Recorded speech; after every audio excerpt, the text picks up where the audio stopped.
happening, gang? It's your boy Retro back again with another reaction video. Yeah. Today we got another huge update. Now you guys can probably already tell that it is going down. Just by that title alone, you guys are definitely going to want to see this one. As the days go on, you guys, I'm telling you, more and more folks on the left are waking up and realizing that not only was Donald Trump right about everything, but so was Elon Musk. We got John Stewart coming to that realization in this one as he's giving what most are calling the best advertisement for Doge there could possibly be, guys. I'm excited to get into it. So now I'm straight into it. All I ask that you guys please hit that like button, hit that subscribe button. And without further ado, let's get straight into it, folks. Check this one out. They didn't want to just build it, Ezra. They wanted it back better. Maybe. Oh, wow. Man, that's there's something about throwing me back to that moment that hurts at this moment, right? Like the optimism, it was a simpler time. It was a simpler time. Yeah, but you make the point in the book, which I think is really interesting, that moment of optimism actually crystallized in some ways the failure. Yes. And you make it very stark in terms of, for instance, the Chargers, which I think is a great example. So liberals passed $7.5 billion for a nationwide network of electric vehicle chargers. We also get $42 billion, and this is a big thing they tout a lot, to do rural broadband. There's a lot of parts of this country that are not hooked up to broadband. And in both cases, and these were passed early in the administration, particularly the rural broadband money, by the end of the administration, by the election, by the time I'm fact-checking the book, they just have not happened. And you look into why, and we did look into why.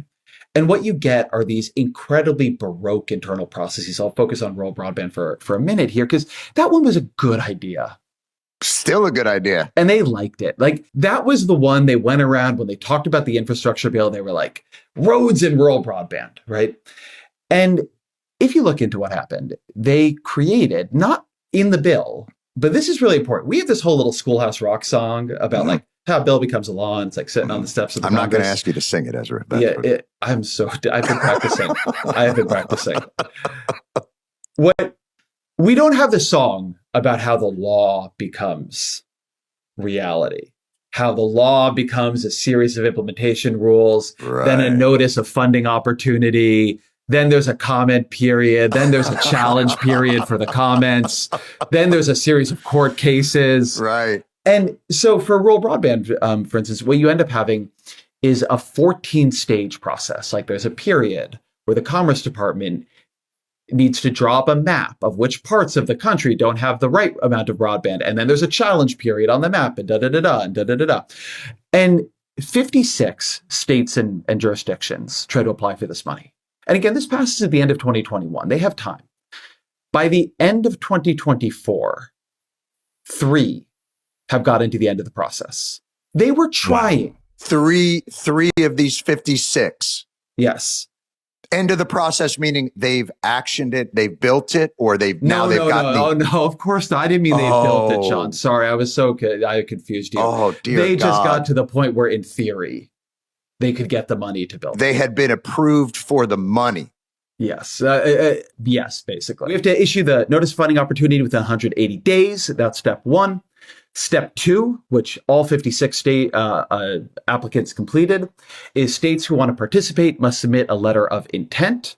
After they do that, they can submit a request for up to $5 million in planning grants. Then the NTIA, step 4, has to review and approve and award, again, planning grants, not broadband grants, planning grants. And it's still at the NTIA. It's still at the first step. All right, so the NTIA must issue a NOFA within 180 days. States who want to participate must submit their letter of intent.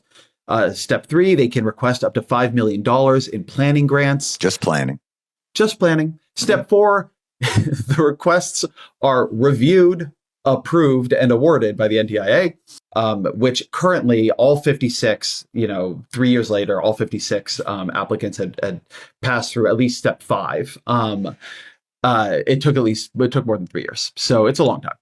But you're telling me, so it took from 2021 to 2024 out of this 56 states, only 3 made it all the way through the process and got the funding. Why is it that difficult to get the? Sounds like the Biden administration didn't want these folks getting that money. But hold on, let's let him. I'm gonna let him cook. Hold up. It took more than 3 years, so it's a long time. States must submit a 5-year action plan. So the states kind of go back and they kind of think about how they're going to do this, and they don't just say, "Okay, thank you for the money. We're going to spend it," and you can see how it worked out later. We're like, "Here's our 5-year action plan." Then the FCC must publish the broadband data maps before NTIA allocates funds. So having done the NOFO, the letters of intent, the request for planning grants, then the review, approval, and awarding of the planning grants, then the 5-year action plans. In between that, the federal government has to put forward a map saying where it thinks we need rural broadband subsidies. And then, of course, the states need an opportunity to challenge the map for accuracy. And you can imagine this doesn't all happen in like a day. Okay. So then the NTIA, step 7, has to use the FCC maps to make allocation decisions.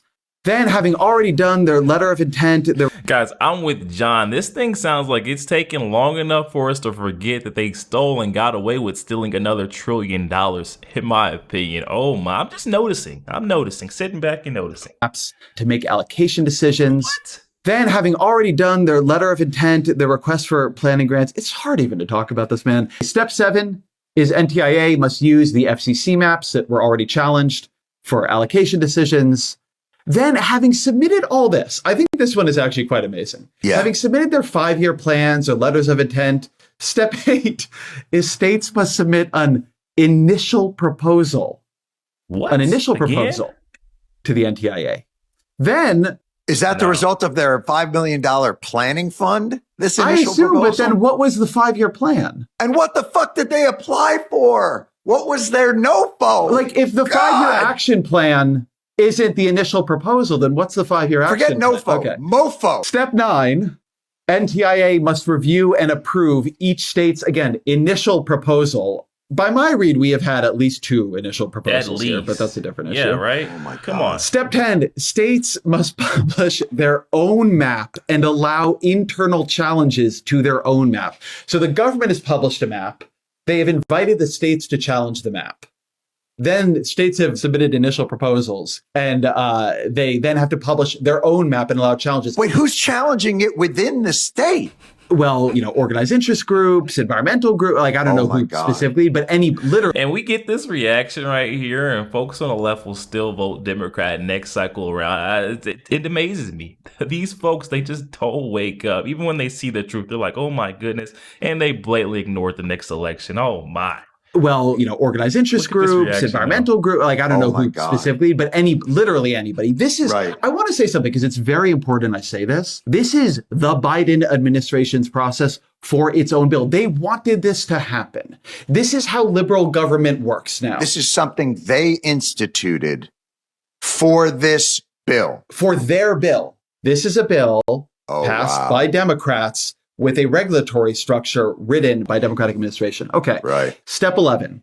The NTIA must review and improve the challenge results and the final map. So the NTIA has put forward a map. The states have challenged that map. Then the states have put forward their maps, had other challenges. And now the NTIA must review and approve the challenges to the state maps. Okay. So we've done step 11. NTIA must review and approve challenge results and final map. We've lost 9 of the applicants at that point. Step 12. States must run a competitive sub-granting process. Oh my fucking God. At step 12, after all this has been done. Yeah, none of that could have happened along the way here. We have now lost 17 more applicants. So now 30 of 56 have completed step 12. Nice. Step 13, states must submit a final proposal. All the proposals weren't enough to NTIA. Now that goes to 3 of 56. So we've gone in the last couple of steps from 56 had gone to this point to 3 of 56. Step 14, the NTIA must review and approve the state's final proposal. And that is 3 of the 56 jurisdictions and states are there. In summary, states are nearly at the finish line. And it says, to stop their progress now, or worse, to make them go backwards, would be a stick in the spokes of the most promising broadband deployment plans we have ever seen. Wow. End scene. Okay. I'm speechless, Ezra. Honestly, like, it's far worse than I could have imagined. But the fact that they amputated their own legs on this is what's so stunning. Yo, there we have it, guys. Jon Stewart's reaction to waking up, how inefficient the Biden administration was. I don't know, you guys. Something's fishy there. I smell some sort of corruption, almost maybe a funneling extortion scheme going on there, because why is it taking so long? You're telling me that only 3 of the 56 states got through in 3 years? I'm telling you right now, it was supposed to take that long. This was all intentional. Guys, please hop in the comments section. Let me know your thoughts. Comments are open. I'm very interested to hear what you guys have got to say on this one. Also, make sure you guys please hit that like button, hit that subscribe button. If you did enjoy more content like this, catch you guys in the next one.